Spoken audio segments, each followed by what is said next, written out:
we have got to talk about the Utah Mormon mom influencers. Hey everyone, I'm Abbey Sharp. Welcome back to Abby's Kitchen. I don't know about you, but I binged the second season of The Secret Lives of Mormon Wives, and that reunion special was like all the drama I craved. Clearly, there's a lot here to unpack. But before we dive in, a quick note about my amazing sponsor today. Okay, folks, I am genuinely so thrilled to share today's sponsor with you because it is hands down one of the most cutting edge products I have ever come across, and I will tell literally anyone and everyone who will listen about it. So this is the first genetically engineered probiotic designed by PhD scientists to help you essentially feel better the day after drinking. Now, obviously this video is sponsored and I'm super grateful for this partnership, but truthfully, I am like their biggest fan. I buy this stuff in bulk with my own money for basically like the year ahead, and I share with all my friends and family, and I tell everyone about it when we go to dinner. And I feel like once you understand the science, you will know why. So in this tiny little bottle is a genetically modified probiotic strain with one key mission. That is to produce the enzyme that breaks down acetaldehyde, which is the alcohol byproduct that contributes to a lot of the not so nice morning after symptoms. And honestly, this actually works. Of course, this is not a free pass to overdo it. You still want to be smart. You want to drink responsibly and stay hydrated and eat well and get some sleep in. But if you enjoy a glass or two and you have things to do the next day, as I often do, this is a game changer. So if you're curious, hit up the link in my description and use the code ABBY15 at checkout, or scan the QR code for 15% off of your first order with free shipping. And also, don't worry, ZBiotics is backed by a 100% money-back guarantee. So even if it's not for you, no harm done. But if you try it, I would love to hear what you guys think. All right, folks, I do want to preface this video that I am not Mormon or from Utah, and I am absolutely not debating theology or criticizing or mocking beliefs. I'm also not downplaying the roles of being a wife and mother. Honestly, I consider my role as a mom to be the most important thing that I do and probably will ever do. And I fully support women who pursue these traditional gender roles and genuinely find fulfillment in them. The goal of this video is simply to unpack the intersection between influencer culture, diet culture, and mental health in the context of Utah Mormon life. So I'm really hoping to keep this conversation respectful and enlightening, so I do ask that everyone keeps it kind in the comments as well. I'll be using a mix of research, personal interpretations, media depictions, and public narrative. So this is by no means applying to all Mormons or even Utah Mormons. This is a very, very top level media analysis and really nothing more than that. Let's get into it. So first of all, we need to kind of talk about the boom of Mormon influencers in Utah. And to do that, we kind of need a little bit of background on the culture. So Utah is about 60 to 65% Mormon. And within the LDS Church, there is a big emphasis on the values of family and traditional gender roles. Historically, the husbands were the spiritual and physical leader of the household, while women's roles were as the domestic caregiver and mother. According to online reports, working moms were traditionally very much once vilified by the church, but we are now seeing greater appreciation for women's activities outside the home, particularly in vocations that mirror their motherly roles or help reinforce their family-centered or religious values. Enter mommy and family vlogging. To many conservative religious communities, family vlogging is the ultimate career choice for Mormon women to honor both their traditional values and their own passions. There's really a lot to love here, right? Like, the work takes place at home with your kids. It can help to take the pressure off of your husband a little bit financially. It's produced with wholesome, family-centered story arcs, and it may even be considered a form of soft proselytization or kind of like lifestyle evangelicism to help inspire others to join the faith. Now, one flavor of traditional mommy vlogging that we see often in the Utah Mormon community is tradwifery, which I talked about in a lot more detail in my video right here. Mariel Cooksey summarizes tradwifery as a practice that encourages women to embrace the supposedly feminine characteristics of chastity and submissiveness to their husbands, and to trade feminist empowerment for a patriarchal version of gender norms. Now, over on social media, trad wives have become the feminine archetype of a perfect wife and mother. This is particularly relevant in the Mormon community, where perfection is seen as a very common goal, which is often attributed to Matthew 5:48, which essentially says something like, "Be perfect, therefore, as your Father in heaven is perfect." Now, while the Mormon Church has spoken out about the dangers of perfectionism in the community, research suggests that it very much still is baked into the culture, with a significant number of LDS church members identifying as perfectionists. And Mormon trad wives on social media put this idyllic trope on full display.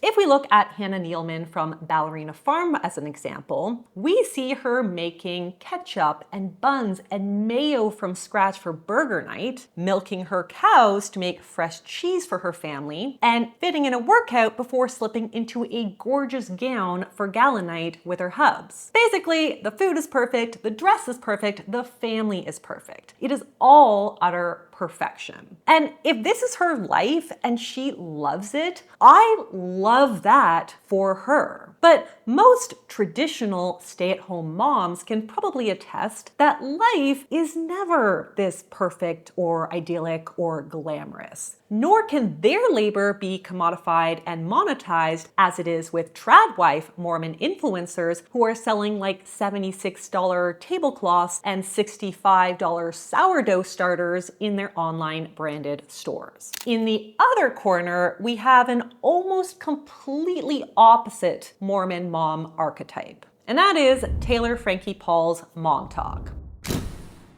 I mean, one could probably argue that MomTok was an intentional counter-movement to a culture that expects perfection of its women. So instead of homesteading and making cereal from scratch, the ladies of MomTok are into like 32-ounce diet sodas, rampant gossip, Chippendale dancers, and maybe a little soft swinging in the mix. And listen, I am not judging any of it, except for like maybe the nonstop mean girl behavior with your so-called best friends. But the rest of it, again, not for me to judge. But despite these flavors of Utah Mormonism being seemingly quite different, they both influence, and some may argue are influenced by wellness or diet culture in profound ways. Let's talk about the diet rules of Mormonism.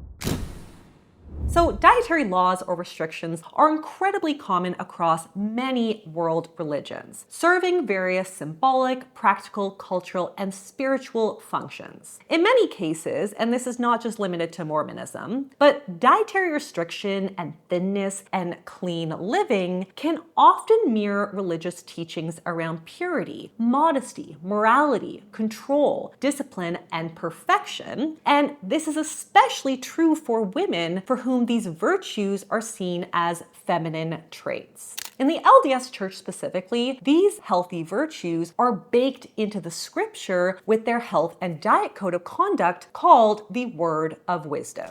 The Word of Wisdom prohibits members from consuming things like alcohol, tobacco, illegal drugs, and even hot drinks, including coffee or tea, while encouraging a healthy, mostly plant-based diet of grains, fruits, vegetables, and herbs, with meat consumed very sparingly. Basically, the expectation is it's very clean, it's unprocessed, it's filled with homemade cinnamon toast crunch to honor your husband and children's sweet desires. But the words of wisdom don't just play into the cleanness or purity of the foods you're supposed to eat, but they also run adjacent to the expectations about how you should look. The LDS teachings emphasize that the body is a temple and therefore should be respected, cared for, and kept clean. And that means spiritually, of course, but also aesthetically. And if you just look at the cast of Secret Lives of Mormon Wives, along with all the other top Mormon mom creators online, you will see a very specific and objectively quite perfect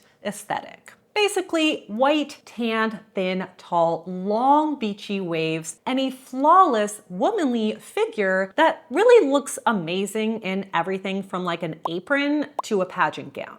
As Real Housewife of Salt Lake City, Lisa Barlow told Vice, people take really good care of themselves. It's not about the money, it's about integrity. One prophet said, keep your barn painted. Like literally make yourself look your best. This is again where that pressure for perfection comes in, with MomTok creator Jesse Nicarl quoted in People magazine as saying, I do think a lot of Mormons really buy into the plastic surgery and hair and Botox and nails and lashes. I would say it's ramped up a little bit in the Mormon religion here, likely because women want to be both morally perfect and physically perfect. There's also the historical gendered expectations at play here, even if the church has made an effort to embrace and celebrate working moms. When culturally, marriage and motherhood is still prioritized over education and career achievement for women, there may be extra pressure on women to embody the feminine beauty ideal so that they can become marriageable at a young age and remain attractive to their husbands as they age. Considering that there are currently more Mormon women in Utah than there are men, about a 3-to-2 ratio, looking the perfect part of a good Mormon woman might literally feel like it will make or break your life.